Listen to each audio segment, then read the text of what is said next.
mga ka-reels! Magandang gabi sa inyong lahat. Saan man lupalop ng mundo. Good morning, good evening, good afternoon. For today's video, may napanood ako na salad and magta-try kaming maging healthy since Ramadan at fasting naman. So ito-try namin mag healthy-healthyhan. So may napanood ako, gagayahin ko siya. Salad siya, so kakailanganin ko lang siya ng 3 pipino. May 2 akong apple at saka iceberg and celery. Tapos hiwa-hiwain ko muna siya. Ganito lang siya.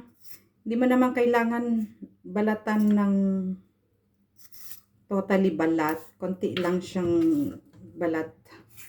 Iwan lang siya.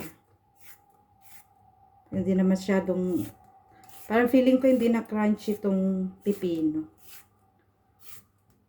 Kasi parang malambot. Then, hihatiin ko lang siya sa gitna. At hihiwain ko siya ng hindi naman masyadong maliit. Katamtaman lang siya. Mga ganito lang. Ganyan. Padason tayo mamot ti agreels no agpaypayso nga agpasweldo ni Meta. Then ang next ay ang mansanas. Ipil lang natin siya. Oops, bakit ayaw? Hindi kailangan tanggal lahat. Konting ano lang. So, meron akong 2 apples. So, ito na po yung magiging baon namin bukas. Kasi, Ramadan naman siya. So, hindi naman namin kaya ang mag-fasting. Kaya ito na lang. So, ganito lang yung cut niya. Parang cubes. Pero, kailangan natin siyang i-separate. Dahil, lalagyan natin siya mamaya ng konting lemon para hindi mangitim. Kasi nangingitim ang mansanas pag matagal na siyang nahiwa. So, ang tip dyan, para hindi siya mangitim, lagyan mo ng konting lemon. So, eto na siya. Ang gagawin natin, lagyan natin ng konting lemon para lang hindi siya mangitim. Then next naman, meron akong 3 celery. So, tatanggalin ko lang yung kanyang dahon. Pero wag niyong itatapon. Pwede pang gamitin to. Baka magpansit ako or maglomi ako. Next day, gagamitin ko yan doon. Then, hatiin mo lang siya sa gitna. Then, maliliit lang din na hiwa. Ganyan lang siya. Yan. So, okay na siya. Then, meron akong iceberg. So, parang half lang siguro to. Pwede pang gamitin yan. Pero, ganito yung gagawin natin. Ang cubes lang. Malinis po ang kamay ko ha. Nag-wash po ako bago po ako naggawa dito. Yan. And then, meron akong dates na ilalagay. Ewan ko lang kung sa Pilipinas ay may nabibiling ganito, dates. Pero masarap to. Ganito siya. Sweet to. Matamis siya. Masarap to. Magkain ka nito tapos green tea. Sabay mo yan sa green tea, masarap. Very healthy. Marami siyang benefits. Pero i-google nyo na lang po yung mga benefits niya. So, may buto siya. Tatanggalin mo. Siguro mga, para lang pang balance, meron siyang sweetness na malalasahan mo sa aking salad. So, 3. Or sige, para maging generous naman tayo. 4 na dates. Then, hatiin mo sa gitna. Hiwain mo. Mga ganito lang siya kaliit. Ganyan kaliit. Ganyan lang gawin mo. Medyo mahirap siyang hiwain. Knuckle nut. Ganyan. So, ihalo na natin yung mansanas. So, bali, eto na po siya. Haluin natin siya. So, eto na yung mga salad niya, yung mga gulay niya. Pinagsama-sama ko na siya. Then, yung mixture niya is olive oil. Siguro mga 2 tablespoon. Oops.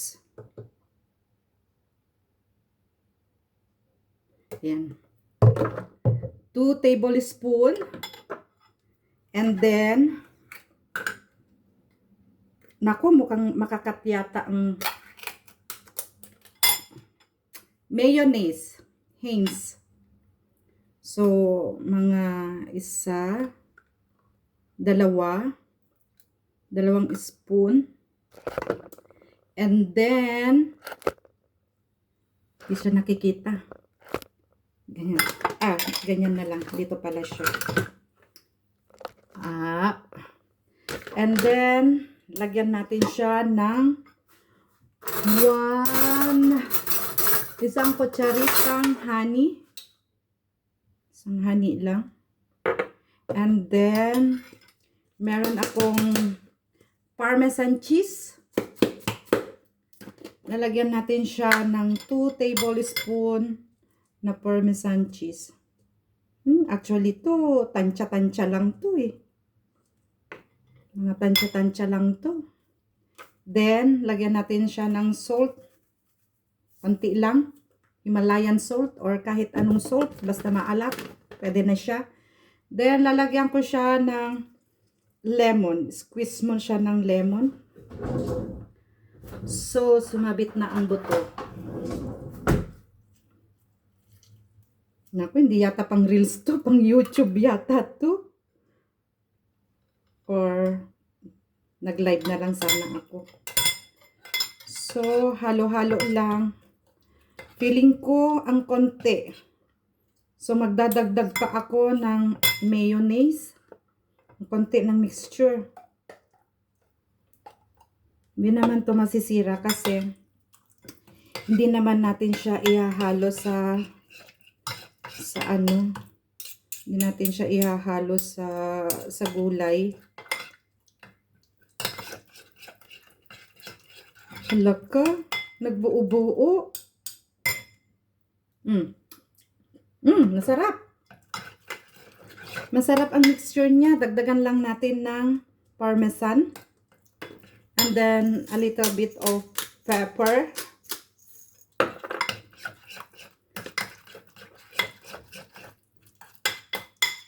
Bakit parang konting olive oil? Healthy naman ang olive oil. Kaso lang, medyo mahirap siyang, malapot siya, oh. So, ano kaya? Ay, ala, masarap siya. May konting tamis-tamis. Tapos, nagbablend yung lasa ng parmesan. Dinagdagan ko pa siya ulit ng parmesan. Para malasang malasa siya. So, ang gagawin natin, Maglagay muna tayo sa isang maliit na bowl ng mixture. Lagyan natin siya ng konti. Konti lang. Yan, ganyan. So, try natin. So, konting ganyan. Then, ipapatikim natin. Birds! Halika, birds! Tikman mo nga.